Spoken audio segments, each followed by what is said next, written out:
ఉషోదయం ప్రేమించు కాపరి ఉషా కిరణాలు ఉదయకాలపు వాక్య ధ్యానమునకు మిమ్మల్ని ఆహ్వానిస్తున్నాం. ఉదయకాలమున ప్రభు మనతో మాట్లాడినట్లుగా ప్రార్థనాపూర్వకంగా సిద్ధపడదాం. మమ్మల్ని మిక్కిలిగా ప్రేమిస్తున్న పరలోకపు తండ్రి, ఈ ఉదయకాల సమయానికై వందనములు స్తోత్రములు చెల్లించుకుంటున్నాం.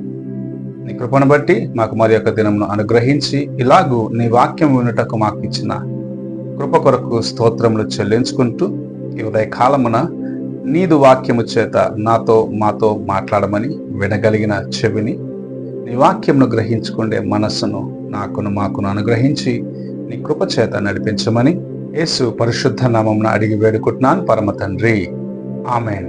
ఈ ఉదయకాలపు వాక్య భాగము ఫిలిప్పీలకు రాసిన పత్రిక 4వ అధ్యాయము 6వ వచనము మరియు 7వ వచనమును చదువుకుందాం.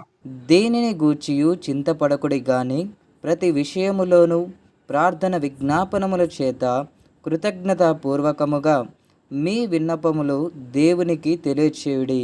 అప్పుడు సమస్త జ్ఞానమునకు మించిన దేవుని సమాధానము యేసుక్రీస్తు వలన మీ హృదయములకును మీ తలంపులకును కావలియుండును. మెట్టుకు సహోదరులారా, ఏ యోగ్యత అయినను మెప్పైనను ఉండిన ఎడల, ఏవి సత్యమైనవో, ఏవి మాన్యమైనవో, ఏవి న్యాయమైనవో, ఏవి పవిత్రమైనవో, ఏవి రమ్యమైనవో, ఏవి ఖ్యాతి గలవో వాటి మీద ధ్యానముంచుకొనుడి. మరియు మీరు నా వలన ఏవి నేర్చుకొని అంగీకరించితిరో, నా యందున్నట్టుగా ఏవి వింటిరో, ఏవి చూచితిరో అట్టి వాటిని చెయ్యుడి. అప్పుడు సమాధానకర్తయగు దేవుడు మీకు తోడయుండును. మనము చదివిన వాక్య భాగంలో అపోస్తలుడైన పౌలు యేసు ప్రభు యొక్క కొండ మీద ప్రసంగములో ఉన్న కార్యమును మనకు బోధించటం, అనగా ఏవి మనకు మంచివి, ఏవి నీతిని నేర్పిస్తావి, ఏవి మనల్ని పరిశుద్ధముగా కాపాడుతావి అని గ్రహించుకొని మన జీవితంలో జాగ్రత్తగా నడుచుకోవాలి అన్న విషయాన్ని నేర్పిస్తూ ప్రతి కార్యమును దేవుని సన్నిధికి ప్రార్థనలతోనూ యాచనలతోనూ మనము తీసుకొని రావాలి అన్న కార్యమును నేర్పిస్తూ ఉన్నాడు. దేవుని సన్నిధిలో నీవు ప్రార్థించినప్పుడు దేవుని యొక్క కార్యము నీ జీవితములో బయలుపరచబడుచున్నది. అనేకులు ఏం చేస్తారంటే, తాము ఒక నిర్ణయం తీసుకున్న తర్వాత ఆ నిర్ణయాన్ని ప్రభువు చిత్తముగా మార్చేదానికి ప్రయత్నిస్తూ ఉంటారు. అయితే దేవుని చిత్తమును మొదటిగా తెలుసుకొని ఆ చిత్త ప్రకారము, అనగా దేవుని చిత్త ప్రకారము నీవు కార్యములను చేయటానికి ఆశ కలిగి ఉన్నట్లయితే ప్రభువు నిన్ను ఆశీర్వదించాలని ఎదురు చూస్తూ ఉన్నాడు. ఈ ఉదయకాలమున నీవు ఎలాంటి జీవితమును కలిగి ఉన్నావు? నీవు దేవుని సన్నిధికి వెళ్ళినప్పుడు కొన్ని కార్యములను తీర్మానము తీసుకొని ఇవి నీవు నాకు సంపూర్ణముగా చేయాలని దేవుని బలవంతము చేస్తున్నావా, లేక ప్రభువా నీ చిత్తమేమిటో నాకు తెలియపరచుము అని దేవుని సన్నిధిలో వేడుకుంటున్నావా అని మొదటిగా నీ హృదయాన్ని ప్రశ్నించుకోవాలి. నీవు నీ తలంపులను దేవుని చిత్తముగా మార్చుకోవాలని ఆశించినట్లయితే, నీవు దేవుని యొక్క కార్యములను నీ ఆలోచన ప్రకారం మలుచుకోవాలని ఆలోచించినట్లయితే నీవు నిజముగా దేవుని యొక్క కృపను చూడలేవు.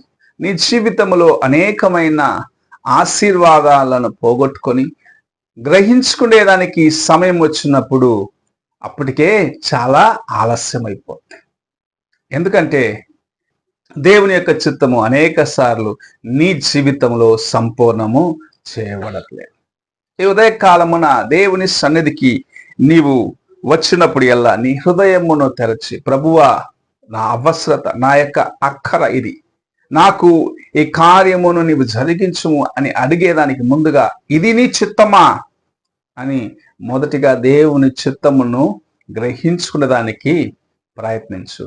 రెండవది, నీ అవసరతలను ప్రభువు ఎరిగి ఉన్నాడు. నీ ప్రార్థన ఆయన విని నీకు జవాబు ఇచ్చేవాడిగా ఉన్నాడని దేవుని యొక్క వాక్యం సెలవిస్తుంది. అయితే ఏవి ఉత్తమమైనవో, ఏవి మంచివో, ఏవి నీ యొక్క జీవితానికి ఆశీర్వాదకరమైనవో ప్రభు ఎరిగి ఉన్నాడనేది నువ్వెన్నడూ మర్చిపోరాదు. ఈ లోకము నీకు అనేకమైన కార్యములను ఒక రంగుల వలయములాగా చూపిస్తూ ఉంటుంది. వాటిలో నీవు చిక్కుకొని నీ జీవితమును వ్యర్థపరచుకోకూడదని ప్రభు ఈ ఉదయకాలమున నీతో మాట్లాడుచూ ఉన్నాడు.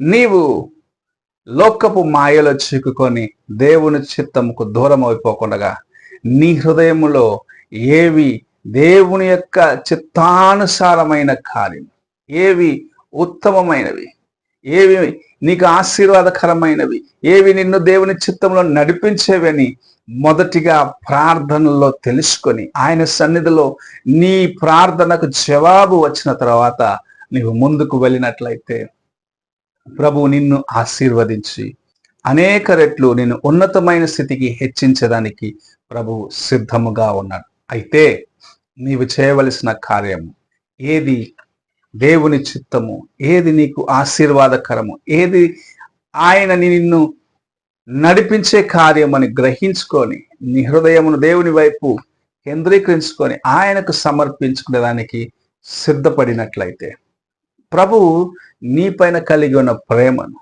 నీ కొరకు కలిగి ఉన్న ఉద్దేశములను ఆయన ఒక్కొక్కటిగా బయలుపరుస్తూ ఉంటాడు. నీ జీవితాన్ని మార్చుతాడు.